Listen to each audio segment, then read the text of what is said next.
15 years ago, a secretly recorded videotape from my wife's bachelorette party surfaced, which she attended with two male dancers.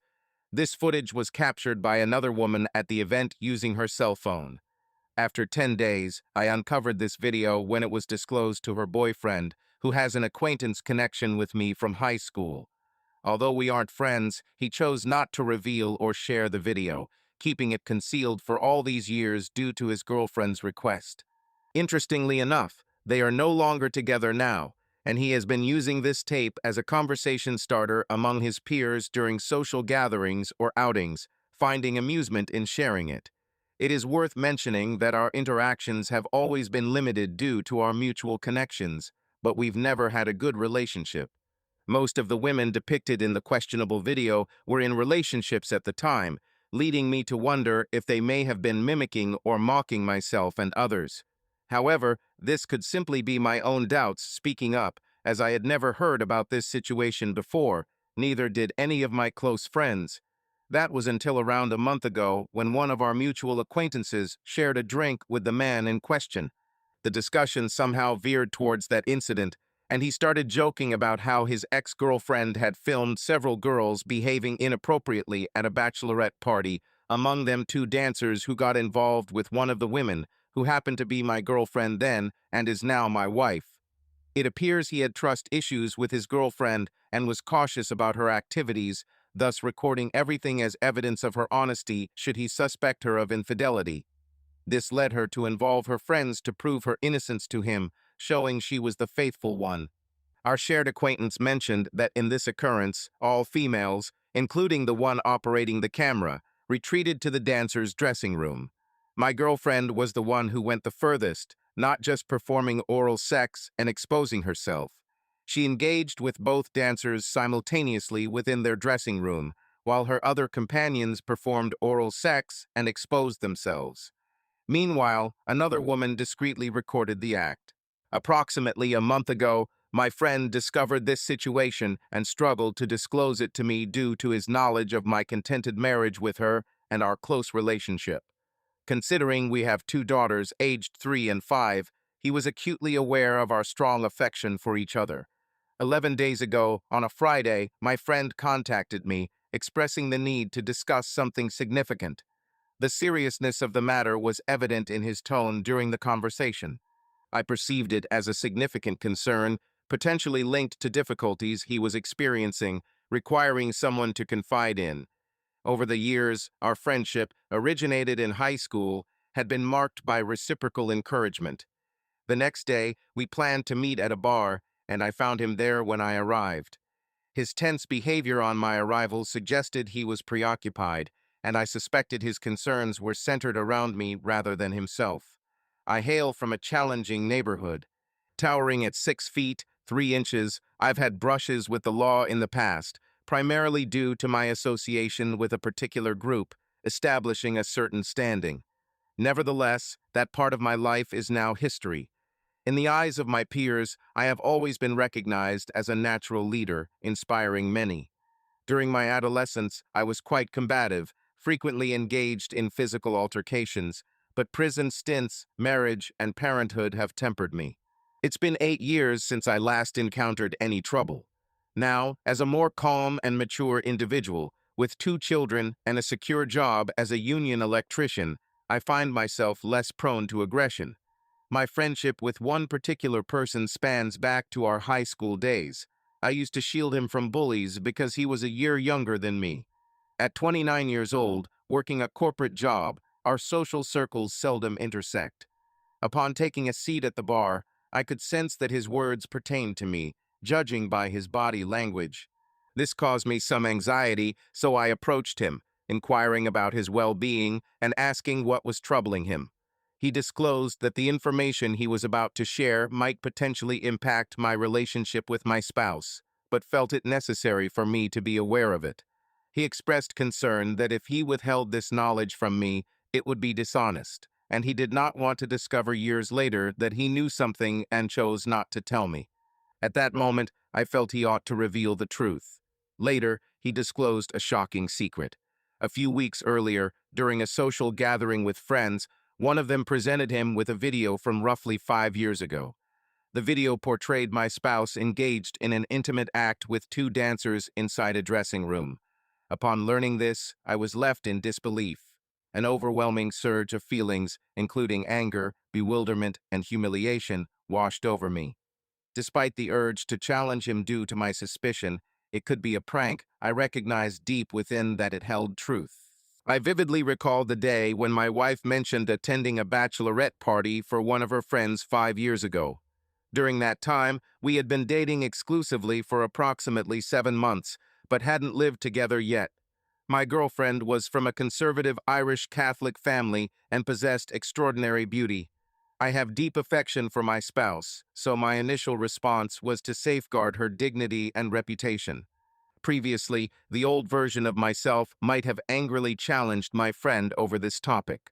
Perhaps that's why the acquaintance hadn't informed me earlier, given my history of anger outbursts. I asked if my friend had the video, and he stated it was on his friend's phone. He said he only saw part of it, but I suspected he was lying since people rarely watch just a portion of such content. However, that aspect is irrelevant at this moment. I understood my friend wouldn't lead me here to play a malicious prank about my wife's infidelity. Such an act would be highly risky with someone like me. So, I inquired from him about how to contact the person with the video, and he said he could arrange it. I asked for the person's phone number, and my friend stepped outside to make a call. We went outside together, and upon returning, he told me the person wasn't reachable, but had sent a message. My friend promised to keep me informed once he received a reply. At first, I considered leaving the bar to contact my spouse instantly, yet my friend suggested I ponder over the situation cautiously instead of taking hasty actions. Consequently, I opted to remain at the bar and converse with my friend regarding my marriage, which had been harmonious until then. I hadn't anticipated her involvement in such an incident. During our initial dating phase, she exhibited a hint of recklessness, but I was unaware of its extent until now. After that first year, it appeared as if she had transformed her life, abandoning her party-centric lifestyle. Nevertheless, she alters when under the influence of alcohol. During our courtship, she was still engrossed in the party scene, but that doesn't justify her actions since we were in a serious relationship during that bachelorette party. Our relationship, like any other, has had its fair share of highs and lows. Her alcohol problems were an issue at one point, but she managed to overcome them primarily because of our first child. During a conversation with my friend, he received a message and revealed his phone number to me. I promptly called him and suggested meeting up so he could provide a video on a flash drive. He mentioned he was away and would return the following week. I voiced my interest in acquiring the video and asked about his conditions for deleting it from his devices. Initially, he demanded $11,500, but I negotiated it down to $11,000. I suspected this wasn't a favorable person due to his initial high demand. The situation allowed us to draft a legal agreement, ensuring that only I had the video and preventing him from distributing it publicly. Neither my wife nor his ex-girlfriend maintained friendships anymore, making it less likely she would hold a grudge against him over the video. Nonetheless, I was content he asked for payment, as it provided an opportunity to establish a legal agreement. My objective was not just safeguarding my wife, but also my daughters and myself from additional humiliation. The notion of a video of my wife circulating online would be a considerable source of embarrassment for our family. I wished to manage the predicament as much as feasible before addressing my wife subsequently. From what I've gathered, the footage appears too explicit to consider. That night, I was far too intoxicated to drive, thus needing a ride home and leaving my car in the bar's parking lot. Upon returning home, I barely managed to enter through the door. All I recall is calling my wife at 4:03 a.m. and collapsing. I intended to confront her that night, but I was too intoxicated to cope with it. The following morning, I woke up with a hangover on the couch, swathed in a blanket. As far as I can remember, my wife had planned to go to work that day. However, she called in because she was worried about my peculiar behavior and aimed to clarify the situation. She offered me a glass of water while I sat there, and after taking a sip, she inquired about my distress. Glimpsing at her triggered a flood of memories from the previous night, reminding me that I hadn't been this furious with my spouse for a considerable length of time. The visuals of her with two dancers were all that occupied my mind whenever I looked at her. I was speechless. I just broke down in tears like an infant. It had been a long time since I cried, and that moment was one of the most humiliating experiences of my life. My wife appeared puzzled and began to weep as well. She attempted to console me with a hug, but I repelled her. At this juncture, she became agitated and continued inquiring about the situation. Eventually, I disclosed that there was a video circulating which depicted her engaged with two dancers at a bachelorette party half a decade ago. The expression on her face was one of bewilderment. Then she began to deny it, asserting that it was false. She contended it wasn't valid, but I recollected the specific bachelorette party and asked if she attended. She acknowledged being there, yet vehemently maintained she hadn't betrayed me. She asserted all allegations were false, but I proposed perhaps her intoxication prevented clear memories. She retorted she would certainly recall an encounter with two men. She requested I display the video, and I responded that its owner was away. At this juncture, I desired to believe her, as she appeared genuinely certain it wasn't her. I pondered whether it might be a scam aimed at extracting $11,000 from me, but the sum didn't seem commensurate with such a scheme. I yearned to see the video to assure my spouse's honesty. The individual contacted me that he would return on Tuesday, and today is Sunday, hence I've been rather uneasy. I cannot cease pondering about the video. My wife has been acting oddly around the house, performing additional tasks as if she feels guilty.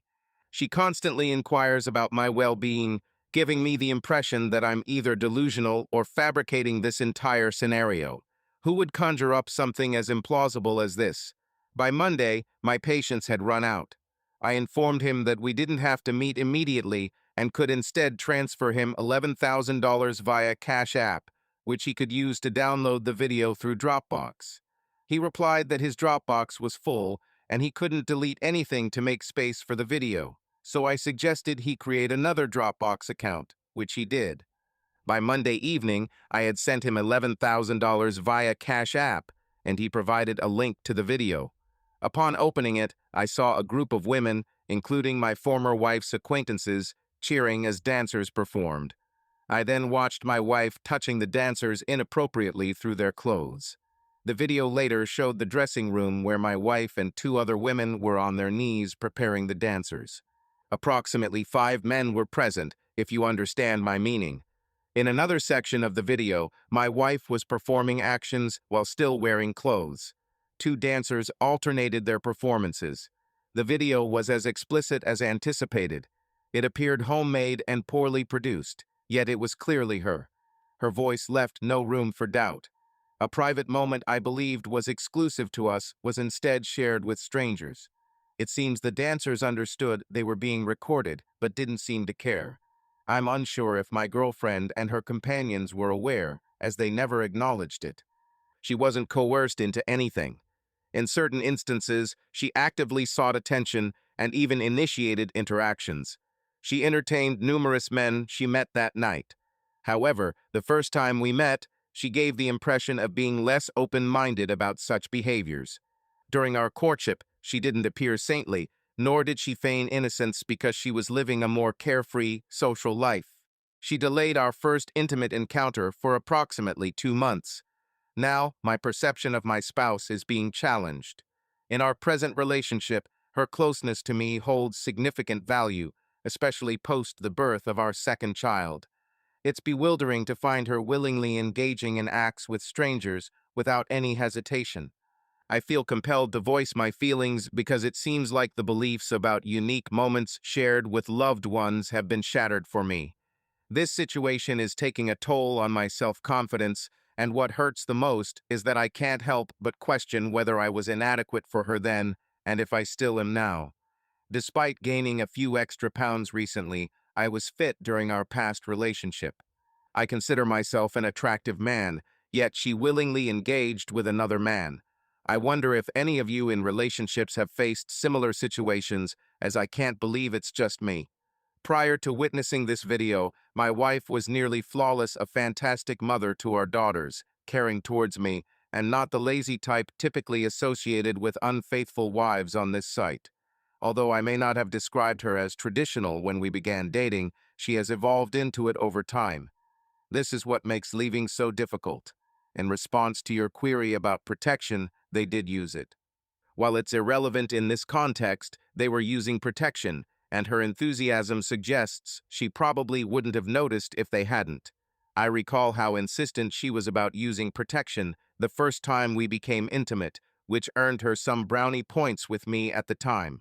The entire scenario leaves me questioning whether our past relationship has been built on falsehoods.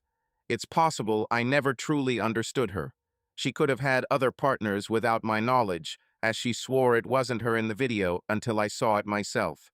If I hadn't seen the video, I might have taken her word for it. Her denial was so convincing.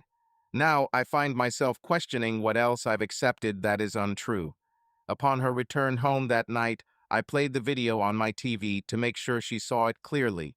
I acknowledge my actions were excessive due to my anger. I expected her to show remorse or ask for forgiveness, but instead, she seemed to have prepared excuses. She even claimed we weren't in an exclusive relationship and went as far as denying we were in a relationship at all. I countered, acknowledging that technically we might not have been exclusive, but her denial of our relationship is false, something we both are aware of. Why is it acceptable for such intimacy with two men when the individual I know and have interacted with since our meeting seems to be different from the one in the video? The person she presented to me and has been acting as since then appears dissimilar to the one in the recording. Subsequently, her story changes once more, asserting that she was intoxicated and alcohol influenced her actions. I noted that she was a willing participant, and there wasn't any moment in the video where resistance was evident. She retorted by saying the video had been manipulated and didn't show the entire scenario. Additionally, she accused alcohol, but seemed to be slightly tipsy, yet conscious. Her motor abilities were intact, and her speech was clear. She continued to lie and fabricate excuses. I didn't wish to argue with her, but it felt like she was shirking full accountability. She was agitated with me for raising this issue, arguing that it shouldn't matter since we weren't in a committed relationship at the time, only engaged in friends with benefits arrangement. She contended that her past was not relevant and inquired how I would react if she used my past against me, asserting she accepted me for who I am. She challenged why I couldn't reciprocate this acceptance for her. Our relationship has never been characterized by violence, and until then, I had never contemplated such a response, but her evasion of accountability almost led me there.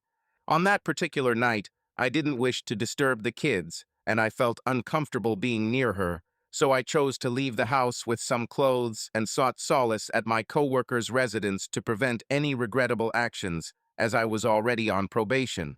Update: I collected some of my regular and work attire and stayed with a single friend who is also a coworker. My wife persistently called for me to return home, but I chose to disregard her calls. I knew I would need to confront the situation at some point, but my anger prevented me from being around her at the moment. She messaged me about my reluctance to forgive her past actions, contrasting it with her forgiveness for my imprisonment for aggravated assault and subsequent probation spanning a decade, hindering my life's progress. Despite this, I didn't attend college, but my wife did, working as a physical therapist. Yet, I earn more due to being a union electrician during the day and taking on extra projects, typically in the evenings and after work, which tend to be quite lucrative. Our marriage started feeling like a jest, leaving me unsure of her true identity. I'm not suggesting that I believed I was marrying an ideal angel when I proposed. I knew most people harbor secrets. However, this one seemed excessive. I was aware of her background when we began our relationship, but I thought she was just another ordinary party-goer. I recalled questioning her about the number of men she had been with, to which she replied 5, a clear exaggeration, given that it was post the bachelorette party. I was acquainted with 3 past boyfriends and 2 brief romantic entanglements she'd had, leaving me to ponder how many more relationships of hers I might have missed. Though a segment of me held on to the belief that our relationship remained exceptional, another part harbored doubts about hidden deceptions in her tales. At this juncture, I was ensnared in perplexity, and my life felt on the brink of disintegration. My friendship couldn't last long due to electrical projects requiring my attention and approaching deadlines. Furthermore, my home served as both storage and workspace for all my equipment, making it impractical for me to stay at my friend's place indefinitely. After 2 days, I was forced to return home because of shared parental duties and a pending deadline. The idea of divorce or legal separation hadn't surfaced yet. I was still grappling with the overwhelming data. Overwhelmed, I felt despondent, lost my desire for food, and had an urgent need to speak with someone. Throughout my life, my father has consistently stood by me during hardships, despite my youthful disregard for his guidance, which led me into numerous predicaments. Over time, I've come to value and embrace his counsel more. Recently, I found myself in a challenging situation and felt compelled to confide in my dad. His surprise was palpable, as he too hadn't anticipated my wife exhibiting such behavior, though he was aware of her complicated past, which mirrored my own struggles. Both my parents had grown fond of my spouse because they perceived her as a catalyst for the best in me and a constructive force in my life. She possessed an ability to show them the favorable aspects of her personality, and she excelled at it. Most people would be unaware of this side of her unless they were among her close friends. With 36 years of marriage to my mom, my father has accumulated substantial wisdom about relationships. He pointed out that things were distinct back then because women lacked social media access, limiting their interactions with men and means of validation beyond their immediate surroundings. Today, women can garner male attention from worldwide sources through social media. I uncovered this information by scrutinizing my wife's social media profiles, a topic to be discussed later. My father recommended that I return home and establish myself as a steadfast figure within the household, especially for my children's sake. He encouraged me to listen to my wife objectively to minimize her hostility and reconsider reconciliation if she shows willingness to make an effort. He underscored that the grass is not always greener on the other side, suggesting that if my wife could deceive me, who's to say another woman wouldn't do the same? I admitted that forgetting the past events might prove tough, and if forgiving her seemed unattainable, other strategies should be considered. After consulting with my father, I gained renewed determination to address the challenging situation directly. Upon returning home to drop off my daughters at school, my spouse sought a private chat with me. I suggested we discuss it later that night, and it appeared she had been crying for some time. Frankly, I felt little empathy towards her since she hadn't confessed to any wrongdoing. A message from the acquaintance arrived, stating he erased his copy of the recording and no longer possessed it. Since I couldn't confirm this, I was left trusting him. I also notified him that legal documents would be forthcoming, as previously agreed. That night, my wife was already home when I returned. Expectedly, she confessed to infidelity and deceit, effectively admitting she had misrepresented herself at the onset of our relationship. Upon seeing her on the balcony, I felt as though I were gazing at an unfamiliar person. The picture I once held of her seemed fragmented. I believed myself to be the only one with a troubled past, but now even mine is public knowledge, and I own up to it. Upon reaching home, she was on the balcony where we often spent leisure time painting during summer, a season usually warm in Massachusetts. She acknowledged me upon sight, yet I remained unresponsive. I retreated inside for a shower and change of attire from work clothes. After a brief interval, I reappeared on the balcony with a beer, choosing to remain silent for some moments alongside her.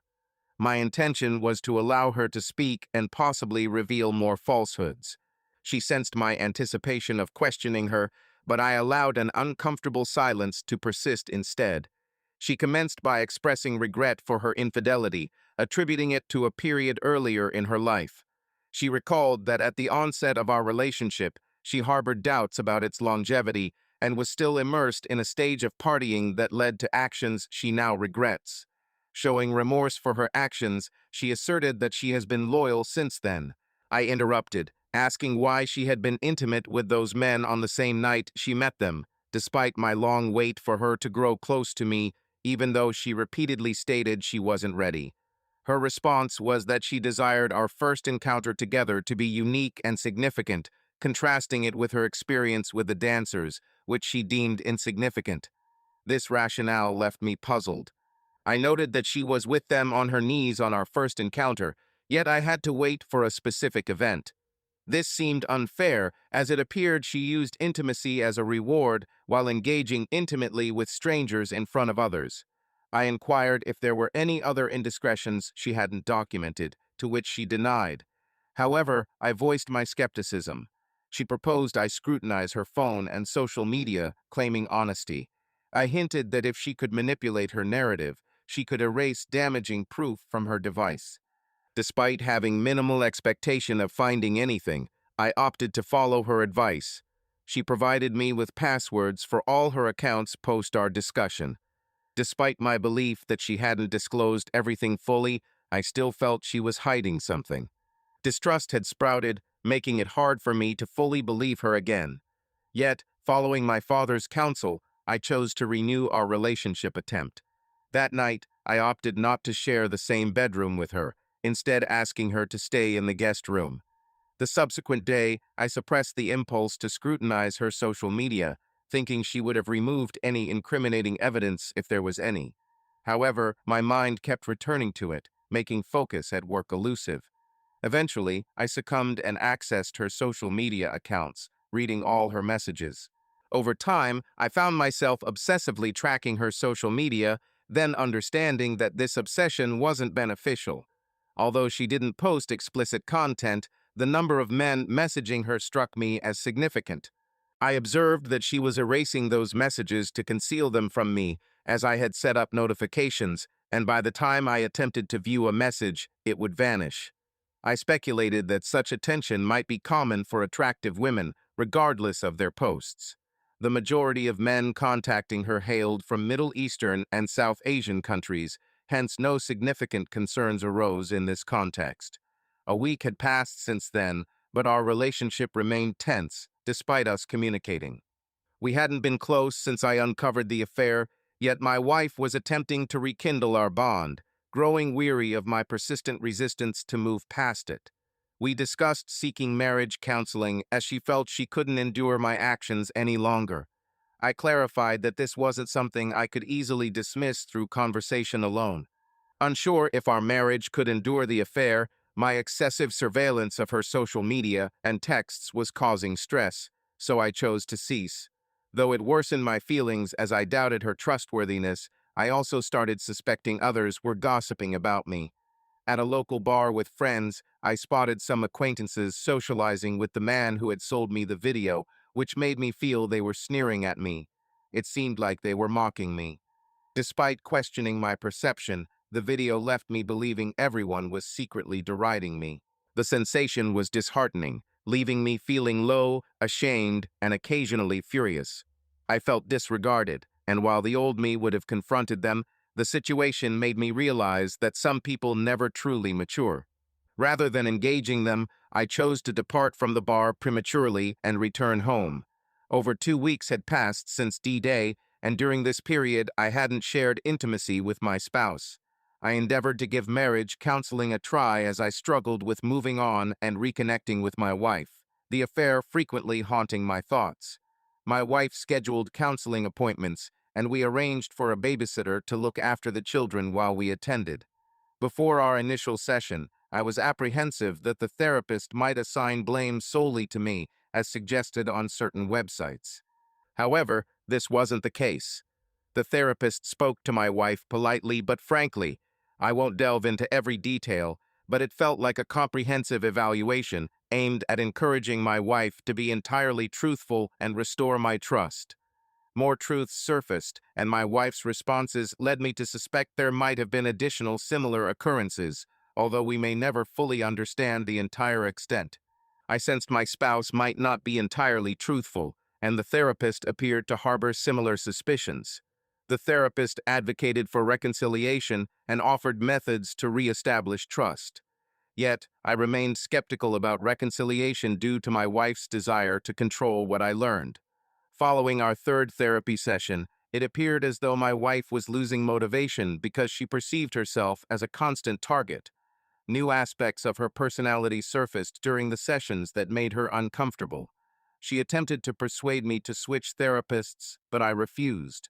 She began making excuses, such as being late or too occupied with work, to avoid our meetings.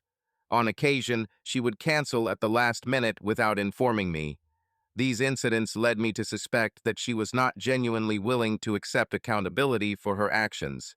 Approximately 6 weeks post-discovery of the affair, I had a conversation with a friend who revealed the video featuring my spouse. Inquiring about the number of people aware of it, he admitted being one of the last in his circle to learn about it.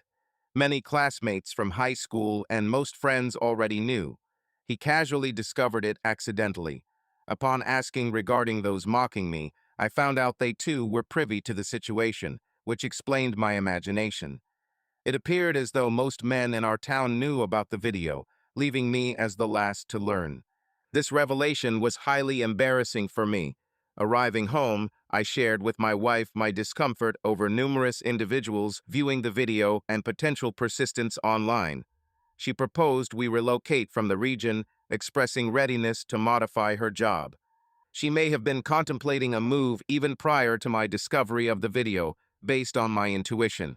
It seems she might have known about the video rumors ahead of me, and it's plausible she discovered it before I did. I considered reaching out to some friends who appeared in the video as potential witnesses. Some of these friends are no longer associated with my wife, while others remain friends but may not be entirely honest with me due to their loyalty towards her. Those who were not her friends have moved away. I attempted to contact them via Facebook, but none have responded so far. As it stands, 3 months have passed since the revelation, and I found myself in an intimate situation with my wife again. Unlike before, this time after discovering the video, she chose to stay in our master bedroom. This was more a result of desire and frustration than love. That evening, she sought to rekindle intimacy, but I showed no interest. Such behavior is rare for me with my spouse, leading to her aggravation. She was prepared to fulfill desires in the bedroom I previously yearned for, yet I held no attraction. Her attempts at cuddling felt oppressive. For another night, I endured it. However, soon I found myself unable to bear it. Thus, I began sleeping on the couch as I couldn't rest elsewhere. The subsequent day, she expressed disdain at witnessing my distress over insignificant matters and proposed offering me a year-long hall pass. But I clarified that this wouldn't resolve the fact that she wasn't who I believed her to be. Engaging with other women held no appeal for me. Instead, I sought something profound with someone I cherished, but I felt it was no longer possible from her.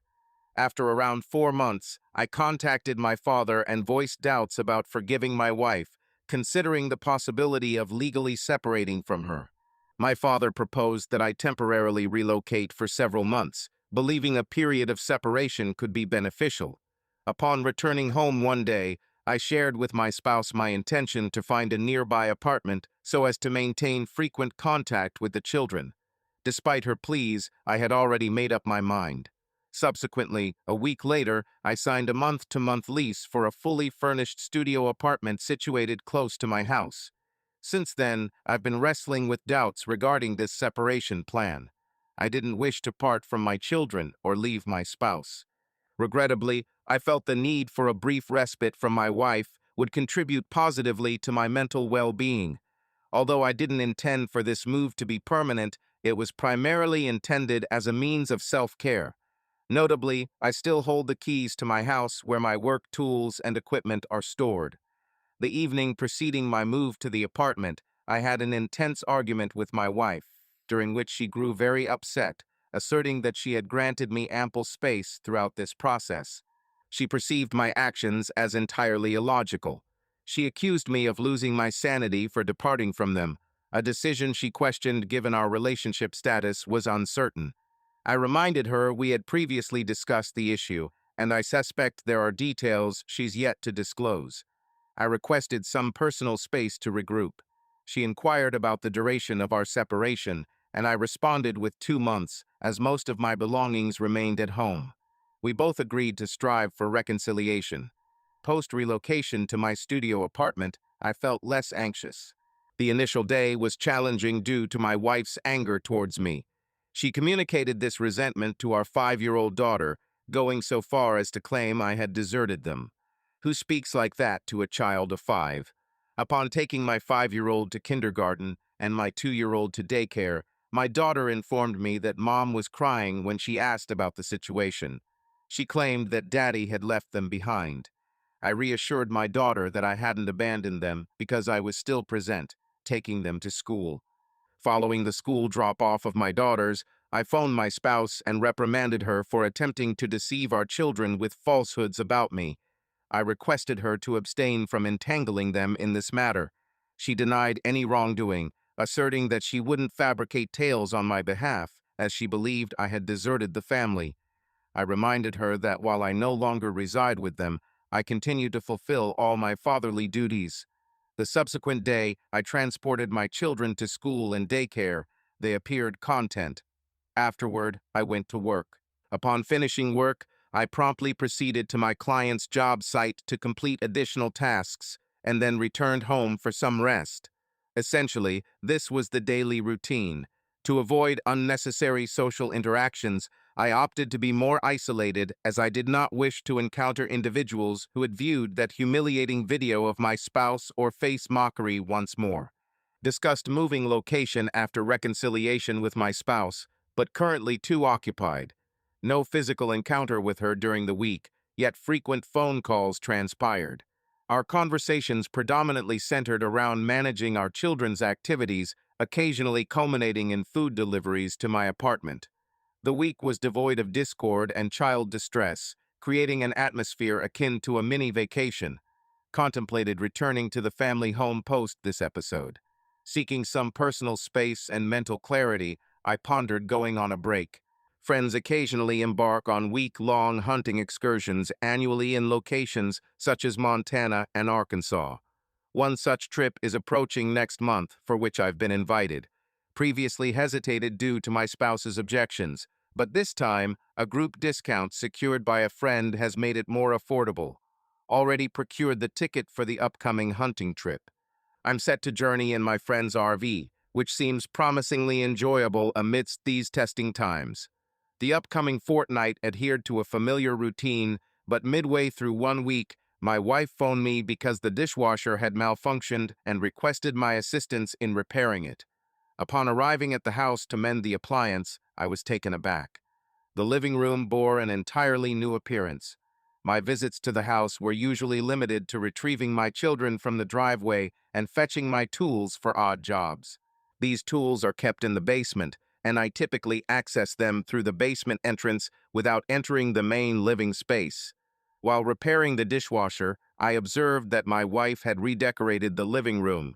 She had replaced the curtains and procured a new couch. I inquired about the alterations, to which she responded that she desired some modifications. Following the repair of the dishwasher, I utilized the moment to retrieve items from our master bedroom, observing my wife had acquired numerous new outfits. Upon discussing this, she revealed her recent commitment to frequenting the gym for physical enhancement and personal growth.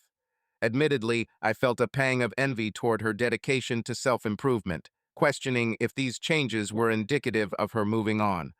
Simultaneously, I grappled with uncertainty regarding whether vacating the house was the appropriate choice, despite acknowledging it was for my mental well-being. Around 2 weeks later, as temperatures began to drop, my wife disclosed a problem with the furnace. Visiting our home to rectify the issue, I observed more alterations within the dwelling. Since my last encounter with her upon fixing the dishwasher, I hadn't had a close look at my wife.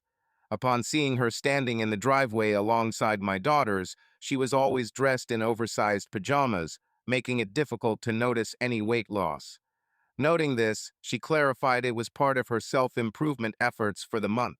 In our conversation, it struck me that she may not be fully supportive of my plans to relocate. Her lack of enthusiasm could stem from the fact that she still views me as her handyman, handling childcare responsibilities and contributing financially. I'm still shouldering my share of the mortgage, providing her with a male presence without demanding cooking or intimacy. It seems she's reaping the advantages of this setup.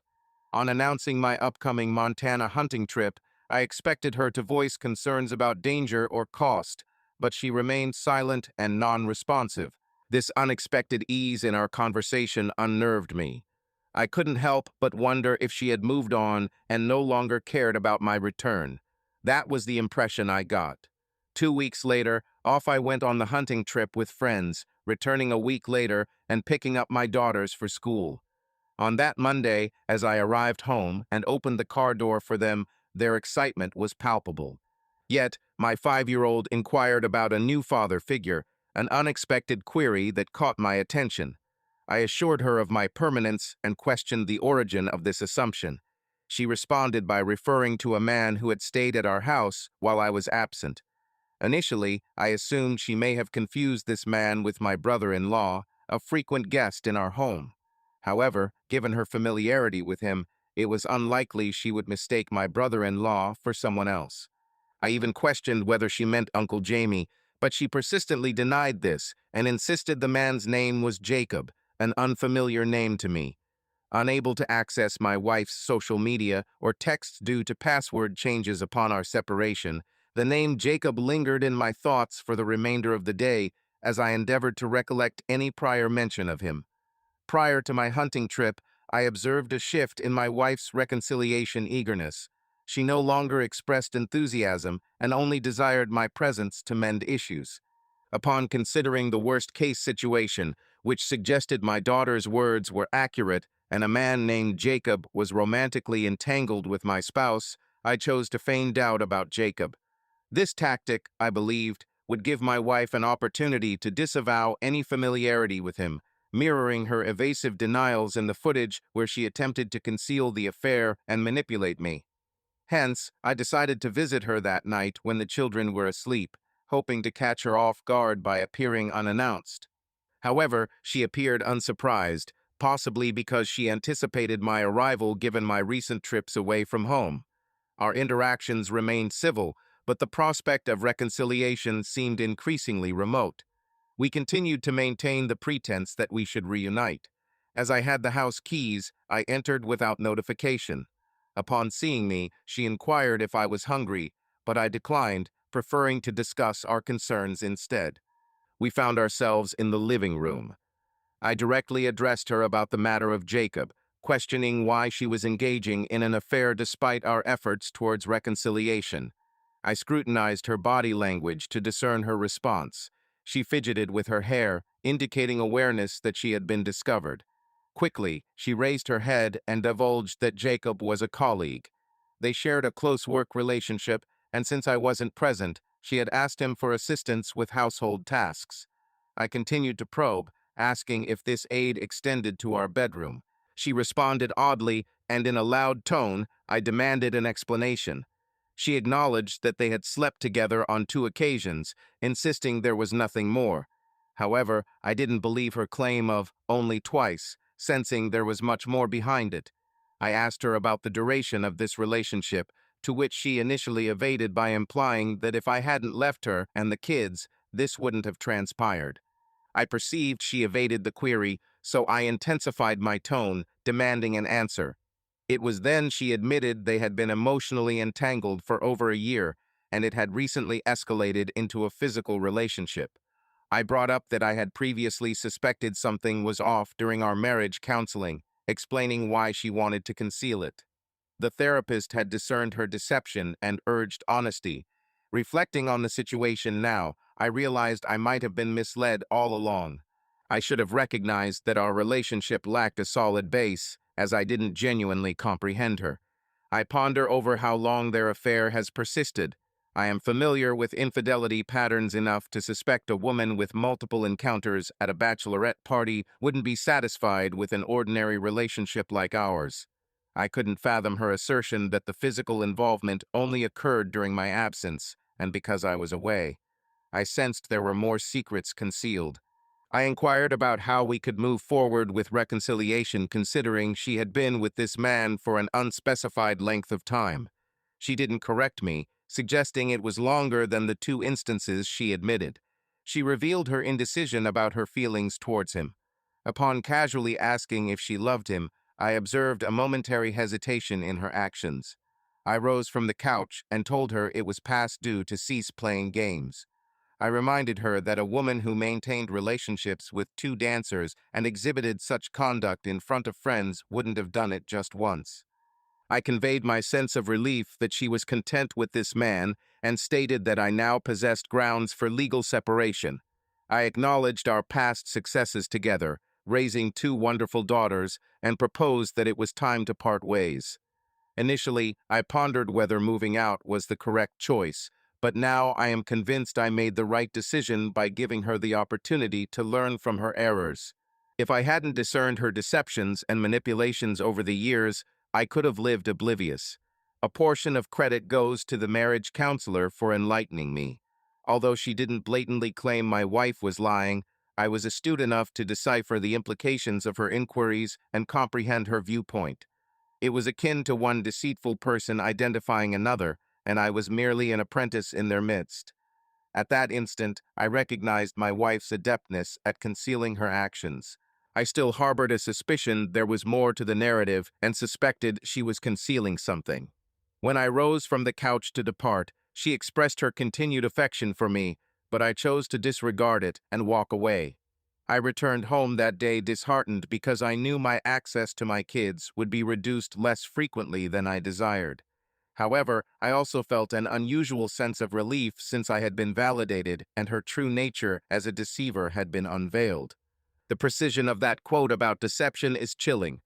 I may not be religious, but I slept soundly that night, feeling as if the universe was on my side. This ordeal appeared to unfold methodically, revealing the deception I'd been subjected to. If my friend hadn't informed me about the video, these events from recent months wouldn't have transpired, exposing the truth about who I've shared the last 6 years with. The following day, I contacted my father to share my newfound knowledge, and he commended me for handling the situation appropriately. He advised me not to blame myself since it wasn't my fault, and that every event has a purpose, shining light on hidden truths. At present, my major worry is ensuring the safety of my daughters. I need to know who the man my wife presents to them. You might have heard stories about people who date single mothers with children for malicious intentions, and I wouldn't find it acceptable if something similar happened to my kids. The following day, I went to pick up my kids from school as usual. My wife called me to discuss our predicament and hinted at her desire to reconcile, stating that she would cease communication with the other man. I reminded her that their relationship had been going on for years, but this wasn't the core issue anymore. For the first time, she contested my belief about the longevity of their relationship, asserting it had only turned physical recently after I left her and our children. I perceived this as an attempt to dodge responsibility and found it unconvincing. I emphasized that despite our efforts to reconcile, she had been physically intimate with him and had welcomed him into our marital home. Rather than seeking retribution, I felt it was best to obtain a divorce and concentrate on our daughters since she had essentially abandoned our relationship earlier. She countered by accusing me of leaving her, which prompted me to end the call and avoid an argument. Despite her attractiveness, I knew she wouldn't have difficulty finding another partner, possibly even one superior to me. I wished for her to find a better partner out of concern for my daughter, as the worst-case scenario would be if she were interacting with random men in our home, putting my daughters at risk. The following day, I contacted one of her colleagues who had worked with my wife for 2 years at the hospital and also previously. I unexpectedly phoned her and stated that I had recently sustained a work-related injury and required a male physical therapist. I mentioned that my wife had suggested someone named Jacob and inquired if she knew anything about him. I structured the query in this manner, as I was aware of her extensive knowledge about work environments. She responded by stating she didn't recognize any Jacob, with the exception of one Jacob, who was a past client of my wife from their previous employment. I expressed gratitude and terminated the call.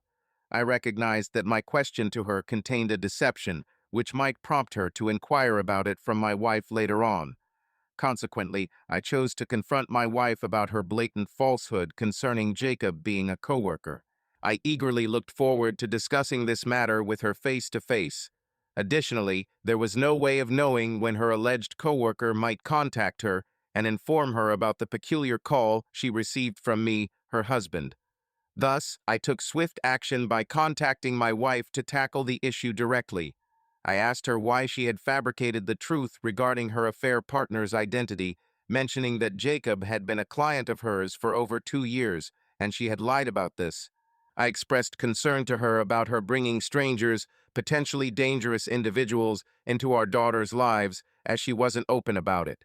She countered by asserting that Jacob was not harmful, merely a widowed businessman with multiple hotels in the region. She described him as a reliable and clean individual, one she had known for years, and who had been her client following his wife's untimely death.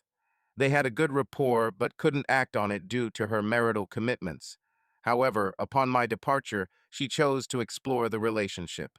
Strangely, she attempted to place blame on me while simultaneously acknowledging her own fault in the same breath. Following my conversation with my wife's colleague, I had strong suspicions that she had been engaging in a physical relationship with one of her wealthier past clients for over 2 years, perhaps longer. Subsequently, I chose to conduct a background check on him, and fortunately, he appears to have no history of criminal offenses. Admitting that I harbored a touch of envy towards this man because he surpassed me in success is not a lie. Yet, the urgency to ascertain the truth about my wife's clandestine relationships, particularly post-bachelorette scandal, became paramount. Fresh beginnings were imperative. While some may advocate for DNA tests with our daughters, I believe it's unnecessary as they bear a strong resemblance to me. In essence, 2 months passed, and we parted ways via divorce, selling the house and dividing the profits. My wife settled with her lover, who owns numerous properties, although his primary residence lies 50 miles distant. Moving on, I too relocated to a new city for a fresh start. A better-paying job was found, and I rented a condo sufficiently spacious to accommodate my work equipment. Despite the hurdles of adapting to this unfamiliar place and establishing contracts, I embraced the opportunity. Although I miss dropping off my kids at daycare daily, we share custody of our daughters, permitting me visits every other week. Post-divorce life isn't nearly as grim as expected, and the custody setup grants me liberty for hobby pursuit. So far, I haven't delved into dating, being engrossed in my career, and I don't anticipate entering a lengthy relationship in the near future.